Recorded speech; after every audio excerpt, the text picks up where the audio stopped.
ہم اس منچ پر آئے، اس اسٹیج پر آئے، چھوٹی سی سیڑھی لگی ہوئی،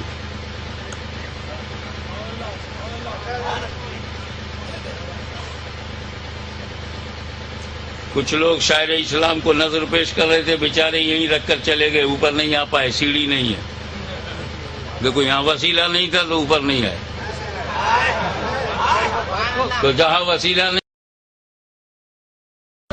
اور ایک بات وسیلے میں اور سمجھو، جتنا اوپر جانا ہو ویسے ہی مضبوط وسیلہ بھی ہو. آپ کو 15 مالے پہ جانا ہے تو سیڑھی سے مت جانا، 15 فلور پہ جانا تو لفٹ کا وسیلہ لو. اگر سیڑھی سے جائے گا تو کاندھے پر اترے گا، بلڈ پریشر ہوگا، ہارٹ اٹیک ہوگا، برین ہیمریج ہوگا اور کندھے پہ نکلے گا. اور اوپر جانا ہو ہیلی کاپٹر کا وسیلہ لو، لفٹ سے کام نہیں چلے گا. اور اوپر جانا ہوتا بوئنگ کا وسیلہ لو، اور اوپر جانا ہے ایئر بس کا وسیلہ لو، اور اوپر جانا ہے جمبو جیٹ کا وسیلہ. 200 میل تک آکسیجن ہے، ہوا ہے، پون ہے، اس کے اوپر کیا ہے؟ اسپوٹنک کا وسیلہ لو. چاند پر جانے کا پروگرام ہے، راکٹ کا وسیلہ. کیا مطلب؟ جتنا اوپر جانا ہو ہے اسی حساب سے مضبوط وسیلہ بھی ہو. اب ایک خان صاحب بامبو گاڑ کے اوپر جا رہے، اب کہاں تک جانے کا ارادہ ہے؟ بولے 10,000 فیٹ اوپر جاؤں گا. ارے میں نے کہا اتر جاؤ، ٹوٹ جائے گا بانس، اکھڑ جائے گی سانس. ابھی 10,000 اوپر جانا ہے تو ہوائی جہاز کا وسیلہ لو. تو میرے خدا سے زیادہ کوئی بلند و برتر نہیں. توجہ، میرے خدا سے زیادہ کوئی بلند و برتر نہیں، اور وسیلوں میں میرے نبی سے زیادہ کوئی مضبوط تر نہیں.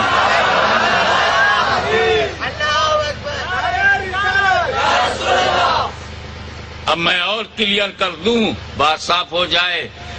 اگر میرے سے کوئی بولے ہاشمی میاں وسیلہ ضروری ہے، وسیلہ ضروری ہے، وابتغوا الیہ الوسیلہ، وسیلہ ضروری ہے، میں کہوں گا بے شک، بے شک. اور ایک بولا وسیلہ ضروری نہیں ہے، میں بولا بے شک، بے شک. آپ لوگوں کو ہو گیا شک، یہ دونوں کیسے بے شک؟ آج کیا کھا لیا ہاشمی میاں نے؟ وسیلہ ضروری ہے بے شک، وسیلہ ضروری نہیں ہے بے شک، دونوں صحیح ہے. ہاں بھائیو غور کرو نا بھائی. ہمیں اس اسٹیج پر آنے کے لیے سیڑھی کا وسیلہ چاہیے، گھر کی چھت پر جانے کے لیے سیڑھی کا وسیلہ چاہیے. لیکن اگر چھت پر سے کسی کو پھینک دو تو نیچے آنے کے لیے وسیلے کی کیا ضرورت؟ اگر ہوائی جہاز کا کوئی پیسنجر کسی ایئر ہوسٹس سے بدتمیزی کرے تو وہ دروازہ کھول کے 27,000 فیٹ سے نیچے پھینکوا لے اور دروازہ بند کر لے، اور نیچے جا رہا ہے اور ایک جنات ہے، میں ہیلپ یو، اب نیچے جا رہے میں پہنچا دوں، شٹ اپ. نیچے جانے میں کسی کی کیا ضرورت؟ اوپر جانے میں چاہیے ضرورت. تو اب اگر کوئی بندہ کہتا وسیلہ ضروری ہے، ضروری ہے، میں سمجھ گیا نیچے سے اوپر جا رہا، اور کوئی بولا وسیلہ ضروری نہیں ہے، ضروری نہیں، میں سمجھ گیا اوپر سے نیچے جا رہا. اپنے علاقے کی زبان بول لوں، اونچ کے لیے وسیلہ ہے، نیچ کے لیے وسیلہ نہیں. مل نہیں سکتا خدا ان کا وسیلہ چھوڑ کر، غیر ممکن ہے کہ چڑھیے چھت پہ زینہ چھوڑ کر.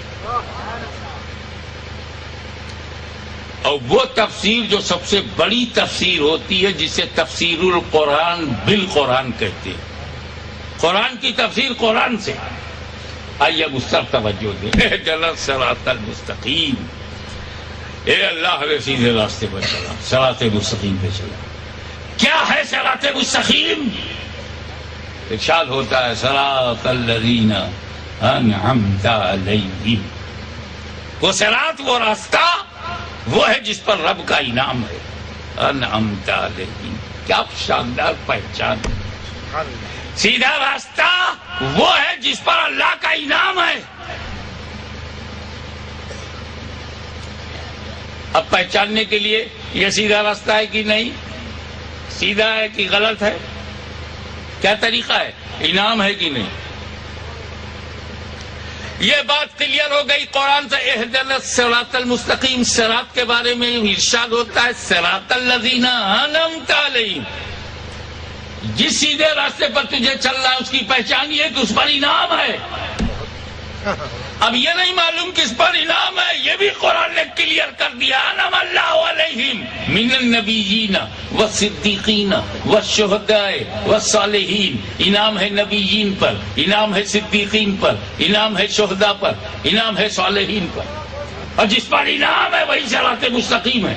تو نبیین صراط مستقیم ہے، صدیقین صراط مستقیم ہے، شہداء صراط مستقیم ہے، صالحین صراط مستقیم ہے. میں نام لے کے کہوں انعام ہے نبی کریم صلی اللہ علیہ وسلم پر، انعام ہے صدیق اکبر پر، انعام ہے مولا علی پر، انعام ہے امام حسن پر، انعام ہے امام حسین پر. انعام اللہ کا ہے. امام زین العابدین پر انعام ہے، امام محمد باقر پر انعام ہے، امام جعفر صادق پر انعام ہے، امام موسیٰ کاظم پر انعام ہے، امام حسن عسکری پر انعام ہے، غوث اعظم پر انعام. اور جس پر انعام وہی ہے صراط مستقیم. تو صدیق اکبر صراط مستقیم، فاروق اعظم صراط مستقیم، عثمان غنی صراط مستقیم، علی مرتضی صراط مستقیم، علی مرتضی صراط مستقیم، حسن مجتبی صراط مستقیم، شہید کربلا صراط مستقیم، غوث اعظم صراط مستقیم، غریب نواز صراط مستقیم، قطب الاقطاب صراط مستقیم، گنج شکر صراط مستقیم، محبوب الہی صراط مستقیم، چراغ دہلوی صراط مستقیم، آئین ہند صراط مستقیم، بندہ نواز گیسو درات صراط مستقیم، حضرت مخدوم علاؤالدین انصاری صراط مستقیم، غوث اعظم صراط مستقیم. اگر کوئی پوچھے کہ علاؤالدین انصاری کی نگر میں غوث اعظم کا جشن منایا تھا تو بول دینا نہیں، وہ صرف جشن غوث اعظم نہیں تھا، وہ جشن صراط مستقیم.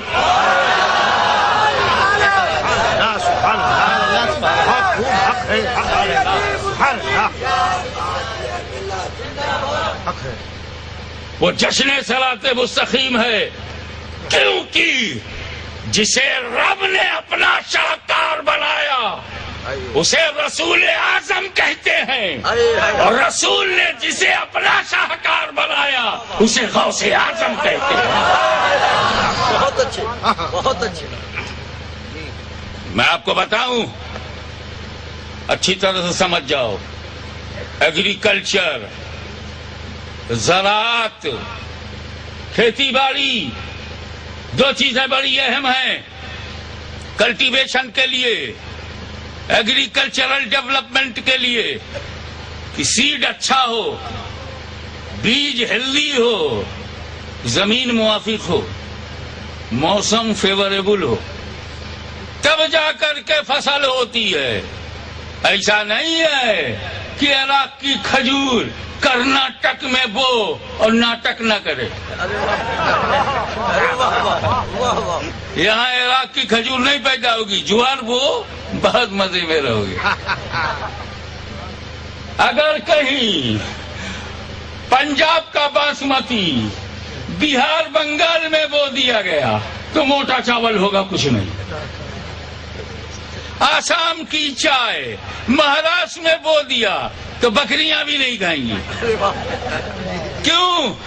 بیج تو اچھا ہے، زمین موافق نہیں ہے، انوائرمنٹ فیوریبل نہیں ہے. گنے کی کھیتی مہاراشٹر میں ٹاپ کلاس کی ہے، الفینسو آم ٹاپ کلاس کا ہوتا ہے، لیکن دسہری اگر تم یہاں لاؤ گے تو وہ سڑ جائے گا. تو بیج بھی دیکھنا پڑتا ہے، اور جس زمین پر ڈالنا ہے وہاں کا ماحول،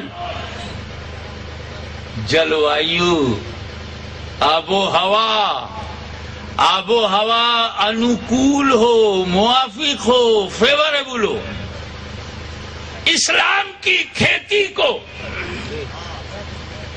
دنیا میں پھیلانا ہوا تو مدینے کے سرکاری بھنڈار میں اسلام پھیلانے والے بہت بیج ہیں، بہت سیڈ ہیں، اور مدینے والا وہیں سے دیکھ رہا ہے کہ کس علاقے میں کون سا بیج،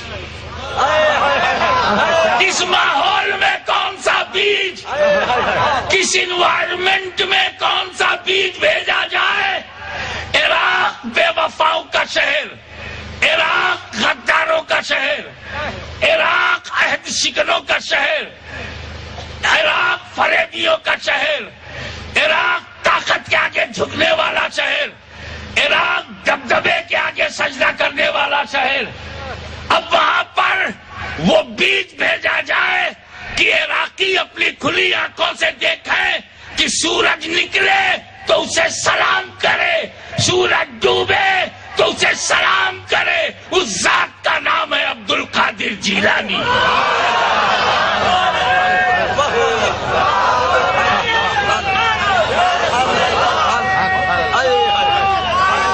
مظہر قدرت خدا، مظہر قدرت خدا بن کر غوث اعظم چمکے تو ان کا روحانی دبدبا ایسا قائم ہوا کہ کوئی نیک چور نہیں بنتا تھا، چور ہی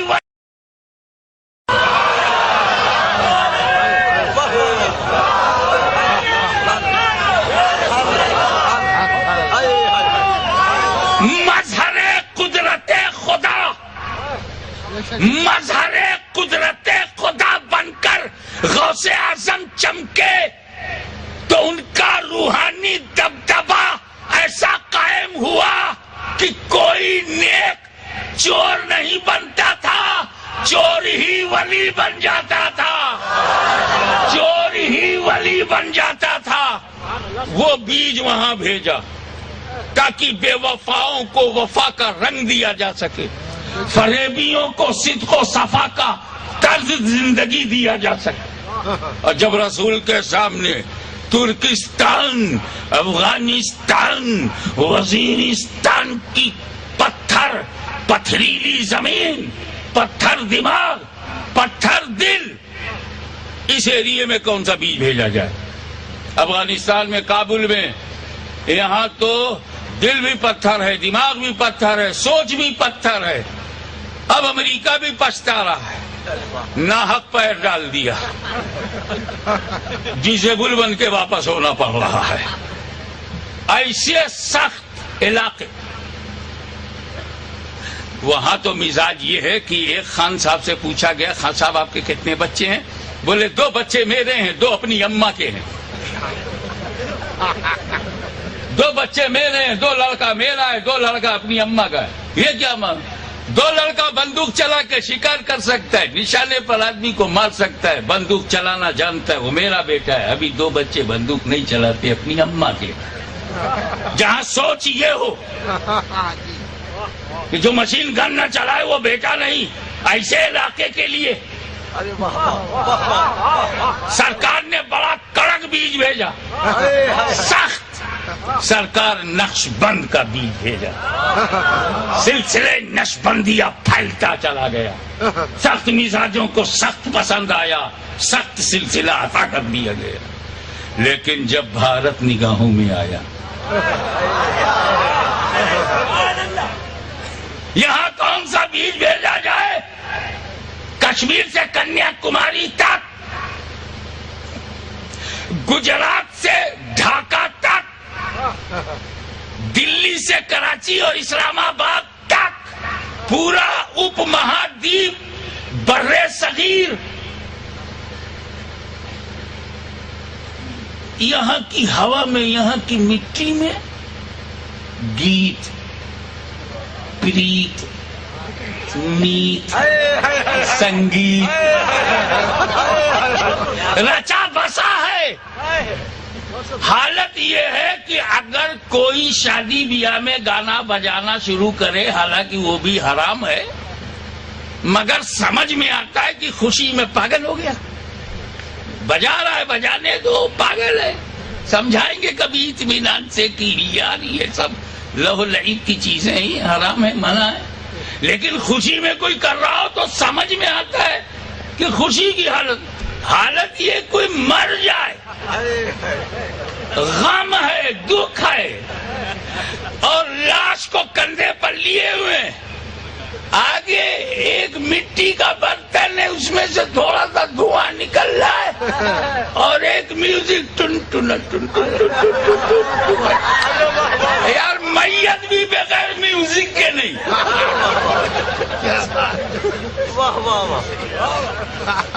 جب کوئی پجاری پوجا کا موڈ بناتا تھا کہ چلیں گے مہادیو کی پوجا کریں گے، تو پوجا بعد میں گھستے ہی ٹن ٹن، پوجا نہیں کر رہا ہے، سنگیت شروع. ایسے سنگیت میں واتاورن میں، ایسی موسیقی آمیز ہواؤں میں، ایسے گیت اور پریت اور میت اور پریم کی دھرتی پر کون سا بیج بھیجا جائے؟ تو نگاہ انتخاب مصطفیٰ خواجہ غریب نواز پہ پڑی کہ بغداد میں اگر میری عطا ہے تو اجمیر میں میری عطا ہے.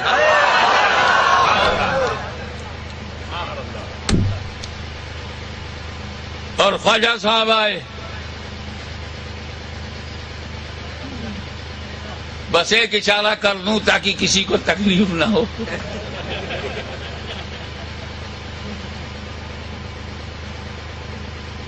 آلات موسیقی کا وجود شہوانی کیفیات کو بڑھانے،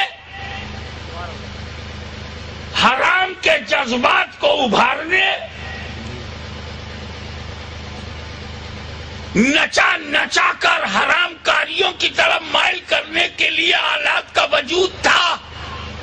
جیسے یونانی فلسفہ الہاد کو پھیلانے کے لیے وجود میں آیا، لیکن امام غزالی نے اس الہادی فلسفے کو اسلام کا خادم بنا دیا.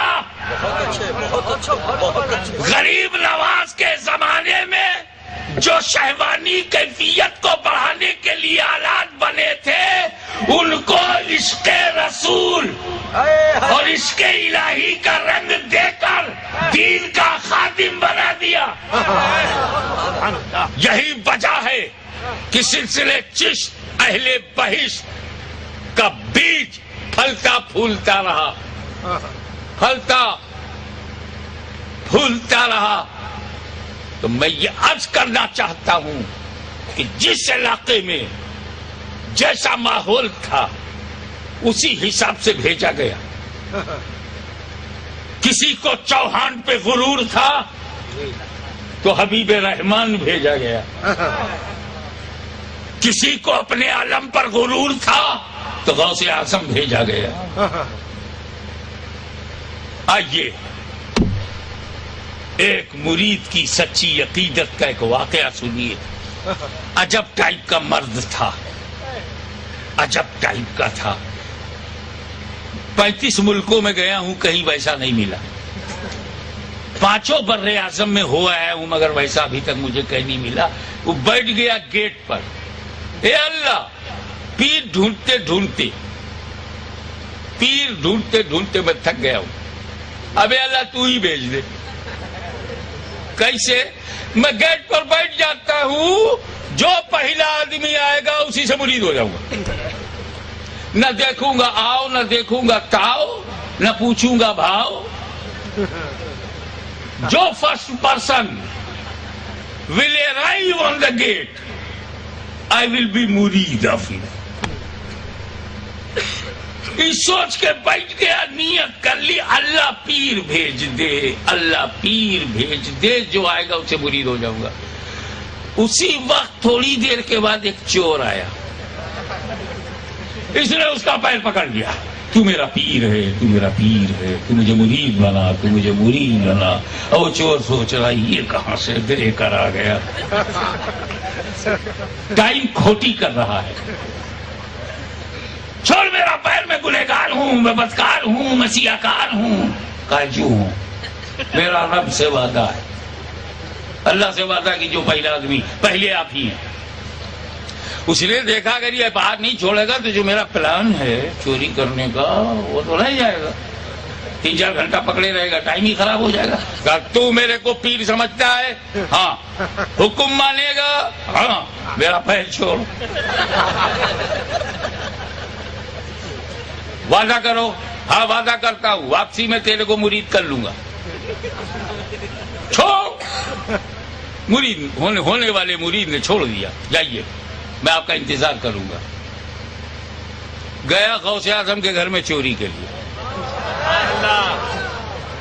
اب جب غوث اعظم کیا گیا، کس بات پر گیا؟ اتنا بھاری لنگر باہر چلتا ہے، اندر کتنا مال ہوگا، جب اتنا کھلاتا ہے تو رکھتا کتنا ہوگا۔ بادشاہ نہیں کھلا پاتا جو یہ فقیر کے دربار سے امیر کھا کے جا رہا ہے، ایسا ہاں بڑا مال ہوگا۔ اب اندھیرے میں گیا، ٹاپک ٹوئیاں، ہاتھ مار رہا ہے، کہیں لوٹا ہاتھ میں آئے، کہیں چھوٹی سی پلیٹ۔ ہمیں باہر اتنا دبدبا، اتنا کھانا پانی، اتنا ہزاروں کا لنگر، یہ چٹائی کٹورا، کچی زمین، اسی میں ڈھونڈ رہا ہے۔ اتنے میں خواجہ خضر آئے، یا شیخ ایک ابدال کا انتقال ہو گیا ہے، نئے ابدال کا اپوائنٹمنٹ کیجئے۔ وہ خواجہ خضر سے بولے میرے گھر کے کونے میں ایک چور ہے، ہاتھ پیر مار رہا ہے، اسی کو پکڑ لو، اسی کو پکڑ لو۔ اب خواجہ خضر پکڑ لے تو کسی کے باپ کی ہمت ہے جو چھوڑا لے؟ بعض حضرات کہتے ہیں تو خواجہ خضر نبی ہیں، اب نبی نے پکڑ لیا تو کون سو ہوا ہے؟ لا کر کے کھڑا کر دیا۔ غوث اعظم نے ایک نظر اس پہ ڈالی، سینے سے لگایا، نہ چلی نہ چلا، نہ 3 دن نہ 40 دن، ایک نگاہ غوث اعظم پڑ گئی، دنیا بدل گئی۔ اور خواجہ خضر سے کہا اسی کو لے جاؤ، ابدال بنا دو۔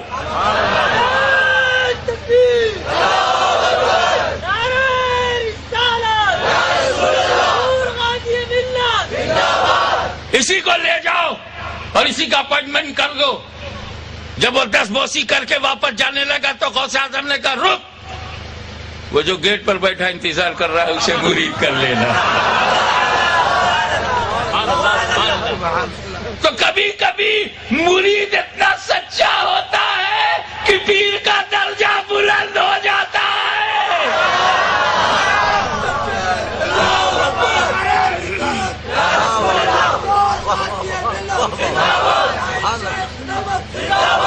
اسی لیے بندہ نواز نے بہت اچھوں کو مرید بنایا، بہت سچوں کو مرید بنایا۔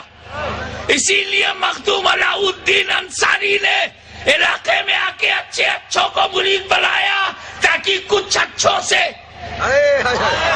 رب مجھے اور اچھا بنا دے۔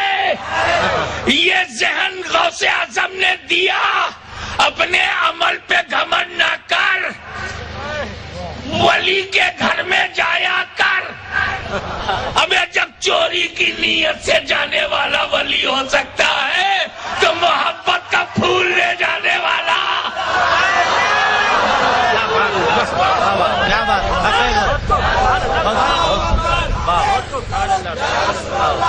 لوگ کہتے ہیں یہ غوث اعظم کی کرامت ہے، چور کو ولی بنا دیا، ہے کرامت، لیکن یہ کرامت ہے چیز جو سمجھ میں آتی ہے، حالانکہ کرامت وہ جو سمجھ میں نہ آئے۔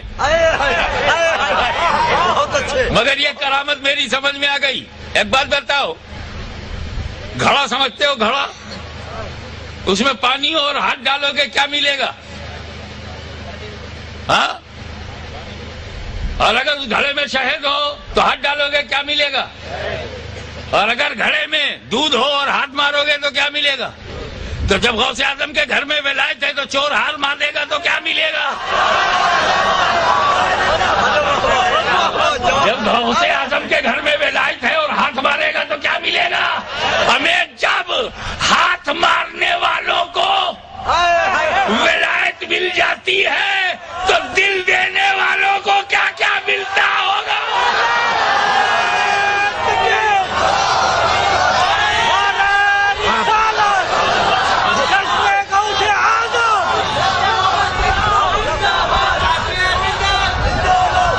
غوث کو یا غوث کہتے کہتے ہو جاتے ہیں غوث، غوث کو یا غوث کہتے کہتے ہو جاتے ہیں غوث، خواجگی مل جاتی ہے خواجہ کا تو دم بھر کے دیکھ۔ وآخر دعوانا ان الحمدللہ رب العالمین، صلاۃ و سلام کے لیے کھڑے ہو جائیں۔